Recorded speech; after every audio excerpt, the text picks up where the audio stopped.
ಏನ್ ಆತರ ಸಮರ್ಥ್ ಜಯಭೇರಿ ಎಸ್ ಮಲ್ಲಿಕಾರ್ಜುನ್ ಮನೆಗೆ ಆಗಮಿಸಿದ ಸಾದಿಕ್ ಪೈಲ್ವಾನ್. ಸಮರ್ಥ್ಗೆ ಶುಭ ಹಾರೈಸಿದ ಸಾದಿಕ್ ಪೈಲ್ವಾನ್. ಸಮರ್ಥ್ ವಿರುದ್ಧವೇ ಬಂಡಾಯವಾಗಿ ನಿಂತಿದ್ದ ಸಾದಿಕ್. ಬಳಿಕ ಸಿಎಂ ಡಿಸಿಎಂ ಮನವಿಗೆ ಸ್ಪಂದಿಸಿ ಸಮರ್ಥ್ಗೆ ಸಪೋರ್ಟ್ ಅನ್ನ ಮಾಡ್ತಾರೆ. ಈಗ ಸಮರ್ಥ್ಗೆ ಶುಭ ಹಾರೈಸಲು ಮನೆಗೆ ಬಂದ ಸಾದಿಕ್.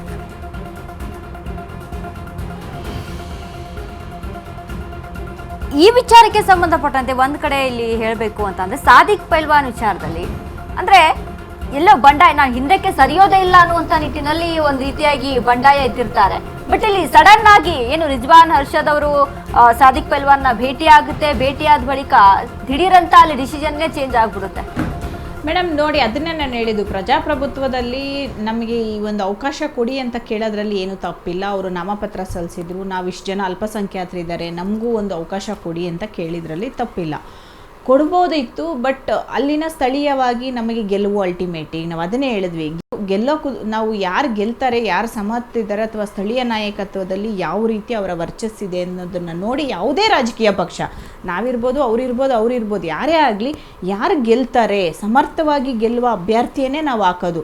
ಅಲ್ಲಿ ಸಾದಿಕ್ ಪೈಲ್ವಾನ್ ಅವ್ರು ನೋಡಿ, ಇವತ್ತು ಮನೆಗೆ ಹೋಗಿ ಅವರು ವಿಶ್ ಮಾಡ್ತಿದ್ದಾರೆ ಅಂದರೆ ಆ ಒಂದು ಬಂಡಾಯ ಇವಾಗ ಆ ಮನಸ್ಥಿತಿ ಅವರಲ್ಲಿ ಇಲ್ಲ. ಅವತ್ತಿಗೆ ನೋಡಿ, ಯಾರೇ ಆಗಲಿ, ಈಗ ನನಗೆ ಆಗಲಿ, ನಾನು ಹೋಗೋಣ ನೋಡೋಣ, ನಮ್ಗೆ ಯಾಕೆ ಅರ್ಹತೆ ಇಲ್ವಾ ಅನ್ನೋದು ಬಂದ್ಬಿಡುತ್ತೆ ಒಂದು ಟೈಮಲ್ಲಿ, ಒಂದು ಎಕ್ಸ್ಟೆಂಟ್. ಆದರೆ ಸಾದಿಕ್ ಪೈಲ್ವಾನ್ ಅವ್ರನ್ನ ಏನು ಅವರು ನಾಮಪತ್ರ ಹಾಕಿ ಈ ಥರ ಇದ್ದಾಗ CM ಅವರೇ ಖುದ್ದಾಗಿ ಹೋಗಿ ಭೇಟಿ ಮಾಡಿ ಆ ಒಂದು ಅವರ ಒಂದು ಬಂಡಾಯವನ್ನು ಇದು ಶಮನ ಮಾಡ್ತಾರೆ.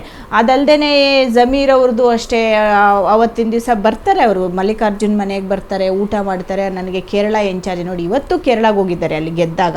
ಸೊ ಈ ಟ್ರಿಪ್ಲಾನಲ್ಲಿ ಯಾರ್ಯಾರು ಬಂದಿದ್ರು, ಸಾದಿಕ್ ಪೈಲ್ವಾನ್ ಎಲ್ಲೂ ಕಾಣಿಸ್ಕೊಳ್ಳಿಲ್ಲ. ಸಾದಿಕ್ ಪೈಲ್ವಾನ್ ಅವರು CM ಅವರೇ ಖುದ್ದಾಗಿ ಭೇಟಿ ಮಾಡಿ ಆ ಬಂಡಾಯ ಶಮನ ಮಾಡಿದ್ರಲ್ಲ ಮೇಡಮ್ ಅವತ್ತಿನ ದಿವಸ. CM ಅವರ ನಿವಾಸಕ್ಕೆ ಹೋಗಿ ಅಲ್ಲಿ ಭೇಟಿ ಆಗ್ತಾರೆ ಸಾದಿಕ್ ಪೈಲ್ವಾನ್. ಯಾಕಂದ್ರೆ ರಿಜ್ವಾನ್ ಅಲ್ಲ, ತದನಂತರ ಅದು ಯಾವುದೇ ಒಂದು ಪಕ್ಷ ವಿರೋಧಿ ಚಟುವಟಿಕೆಯನ್ನು ಅವ್ರು ಯಾವುದು ಮಾಡಿರಲ್ಲ. ಸೊ ನಾನು ನಿಮ್ಮ ಜೊತೆಗಿದ್ದೀನಿ ಅಂತ ಅವತ್ತಿಗೆ ಅದು ಶಮನ ಆಗುತ್ತೆ. ಯಾಕಂದ್ರೆ ಆ ಸಂದರ್ಭದಲ್ಲಿ ಯಾಕೆ ಸಾದಿಕ್ ಪೈಲ್ವಾನ್ ಕಾಣಿಸ್ಕೊಳ್ಳಿಲ್ಲ, ಏನಾದ್ರೂ ಮುನಿಸಿತ್ತಾ, ಇನ್ನು ಬೇಸರ ಇತ್ತ ಅನ್ನುವಂತ. ಯಾಕಂದ್ರೆ ಜಮೀರ್ ಅಹಮದ್ ಖಾನ್ ದಾವಣಗೆರೆಗೆ ಬರ್ತಾರೆ, ಜಮೀರ್ ಅಹಮದ್ ಖಾನ್ ಯಾವುದೇ ರೀತಿಯಾದಂತ ಪ್ರಚಾರ ಮಾಡೋದಿಲ್ಲ, ಬರ್ತಾರೆ, ಒಂದು ಸುದ್ದಿಗೋಷ್ಠಿಯನ್ನು ಇಲ್ಲ, ಅದು ಏನಾಗುತ್ತೆ ನೋಡಿ, ಅದನ್ನೇ ಟ್ರಿಪ್ ಪ್ಲಾನ್ ಅಲ್ಲಿ ಜಮೀರ್ ಅಹಮದ್ ಅವರು ಬಂದು ಮಾಡಬೇಕು ಅಂತೇನಿಲ್ಲ. ಯಾಕಂದ್ರೆ ಕೇರಳ ಇನ್ಚಾರ್ಜ್ ಇತ್ತು. ಆದ್ರೂ ಸ್ಥಳೀಯ ಮಟ್ಟದಲ್ಲಿ ಒಬ್ಬ ಅಲ್ಲಿ ಅಲ್ಪಸಂಖ್ಯಾತರ ಸಂಖ್ಯೆ ಹೆಚ್ಚಾಗಿದ್ದಾಗ ಒಂದು ಸಚಿವರಾಗಿದ್ರು, ಇವರು ಒಂದು ನಾಯಕರಾಗಿ ಅಲ್ಲಿ ಹೋಗಿ ಏನು ಇದು ಮಾಡಬೇಕಿತ್ತು, ಪ್ರಚಾರ ಮಾಡಬೇಕಿತ್ತು. ಆ ನಿಟ್ಟಿನಲ್ಲಿಯೇ ಅವತ್ತು ರಿಜ್ವಾನ್ ಅವರು ಮತ್ತು ಇವರು ಸಲೀಂ ಸರ್ ಅವರು ಪ್ರೆಸ್ ಮೀಟ್ ಮಾಡಿ ಈ ಥರ ಬರಬೇಕಿತ್ತು, ಬಂದಿಲ್ಲ, ಸೊ ಇದರಿಂದ ನಮಗೆ ಮುಸ್ಲಿಂ ಮತಗಳು ಇದು ಸಮಸ್ಯೆ ಆಗುತ್ತೆ ಅನ್ನೋ ನಿಟ್ಟಿನಲ್ಲೇ ಒಂದು ಪ್ರೆಸ್ ಮೀಟ್ ಸಹ ಮಾಡ್ತಾರೆ. ಅದನ್ನೇ ನಾವು ಸಾಕಷ್ಟು ಚರ್ಚೆಗಳು ಇಲ್ಲೇ ಕೂತ್ಕೊಂಡು ಎಷ್ಟೊಂದು ಡಿಬೇಟ್ಗಳು ನಾವು ಮಾಡಿದ್ದೀವಿ.